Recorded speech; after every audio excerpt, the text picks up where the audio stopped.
BA द्वितीय वर्ष हिंदी प्रथम पत्र। आज हम मतिराम द्वारा रचित श्रृंगार सुषमा से चयनित अंश से लिए गए पदों की व्याख्या करेंगे।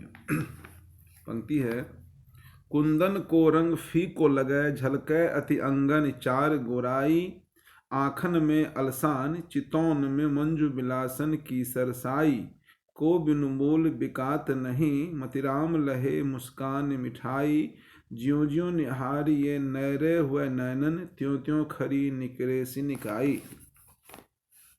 इसमें कवि मतिराम ने किसी नायिका की सुंदरता का बड़ा ही मनोरम चित्रण किया है। कवि वर्णन करते हुए कहते हैं, कुंदन को रंग फीको लगे। पहले इसके कुछ शब्दों का हम अर्थ समझते हैं। कुंदन कहते हैं सोना को, चित्तौन मतलब चितवन, मंजू कहते हैं सुंदर को, सरसाई मतलब सरसता, लहे मतलब प्राप्त कर, नेरे कहते हैं नजदीक को, और निकाय फिर सुंदरता के अर्थ में ये आता है। तो कह रहे हैं कुंदन को रंग फीको लगे। उस नायिका की शारीरिक आभा इतनी सुंदर है कि उसके समक्ष सोने का रंग भी फीका लगता है। कुंदन को रंग फीको लगे, झलके अति अंगन चार गुराई, उसके शरीर से अत्यधिक गोरापन झलक रहा है।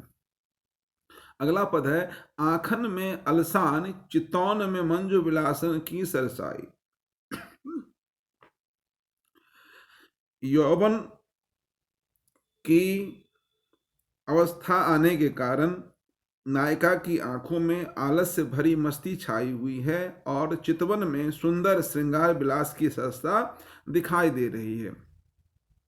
कवि मतिराम कह रहे हैं, को बिनु मोल बिकात नहीं। नायिका के उस रूप लावण्य को देख करके ऐसा कौन होगा जो को बिनु मोल बिकात नहीं, मतिराम लहे मुस्कान मिठाई।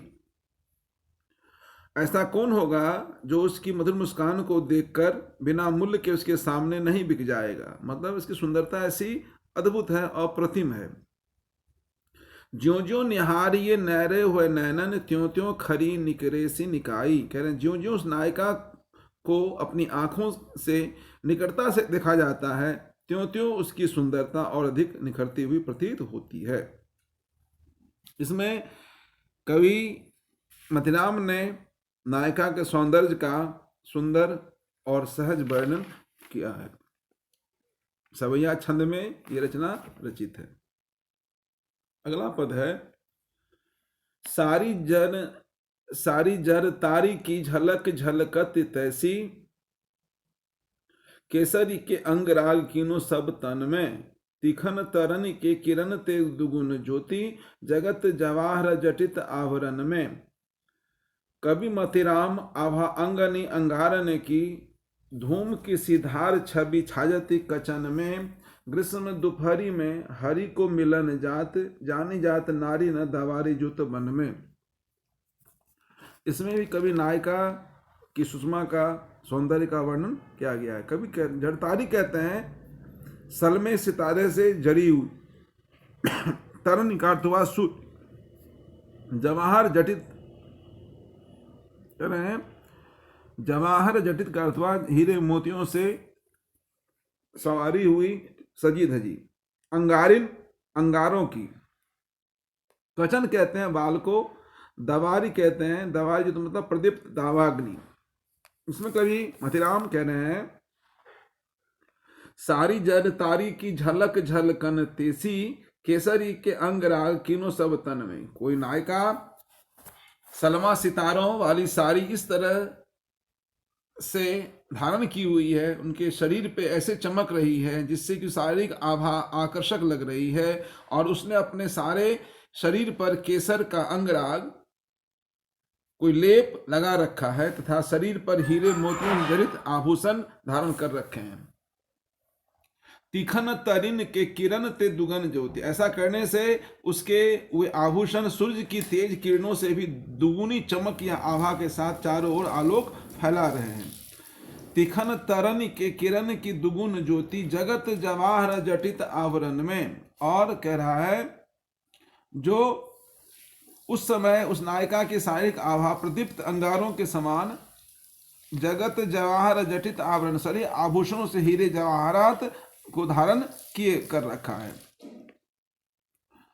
अगला पद कह रहे हैं कवि मतिराम आभा अंग अंगारन की। कवि मतिराम कहते हैं उस समय उस नायिका की शारीरिक आभा अंगारों की तरह लग रही है, और सिर पर काले काले बाल उन अंगारों से निकलने वाले काले धुएं की घटा के समान शोभायमान हो रहे हैं।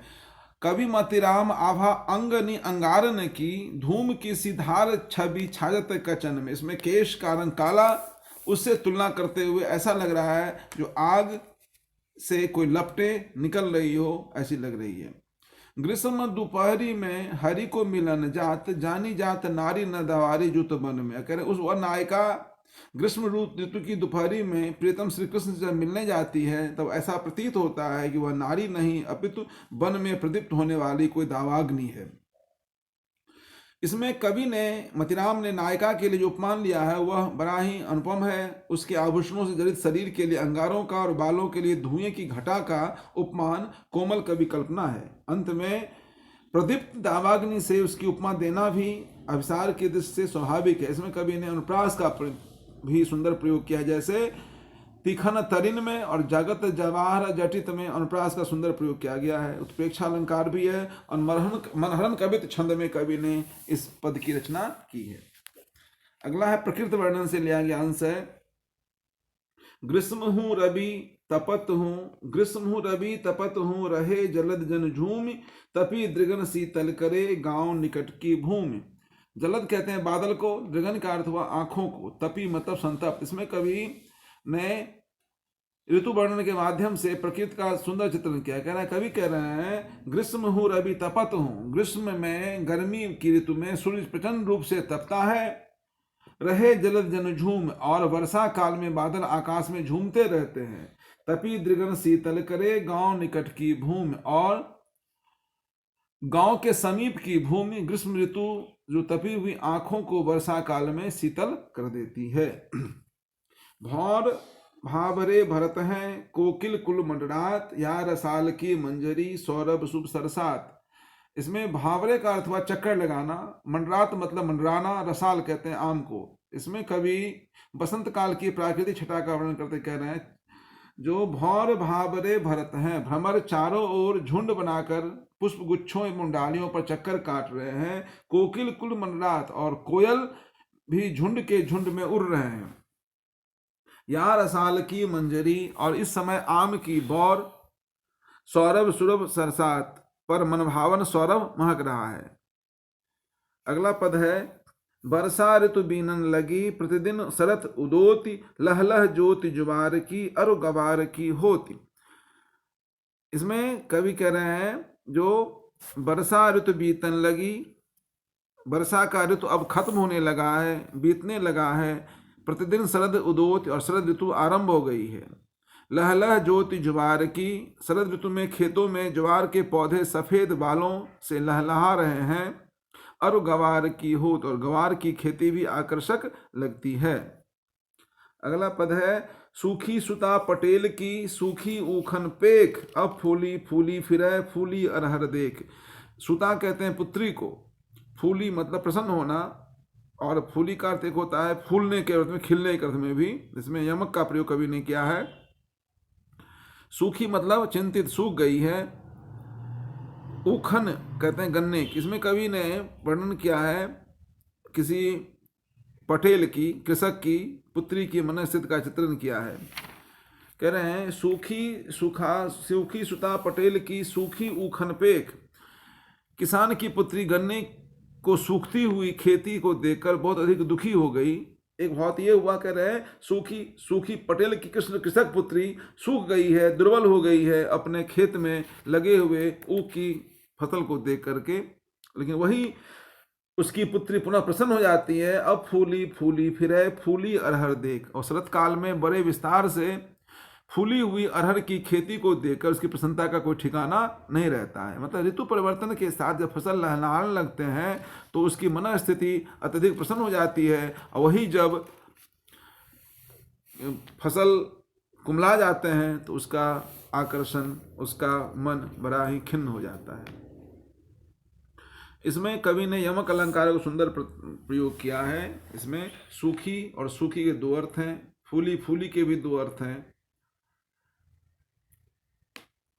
अगला पद है ग्रीष्म ऋतु की दोपहरी चली बाल वन कुंज, अंग लग लपहि तीक्षण लुए मलय पवन के पुंज। लपहि बोलते हैं लथपथ, तीक्षण कहते हैं तीक्ष्ण को, लुए मतलब लू के कारण।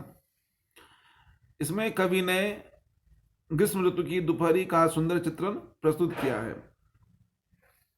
कह रहे हैं ग्रीष्म ऋतु की दोपहरी, कवि कह रहे हैं ग्रीष्म ऋतु की दोपहर में चलने वाले लू से शरीर पसीने से लथपथ हो जाता है।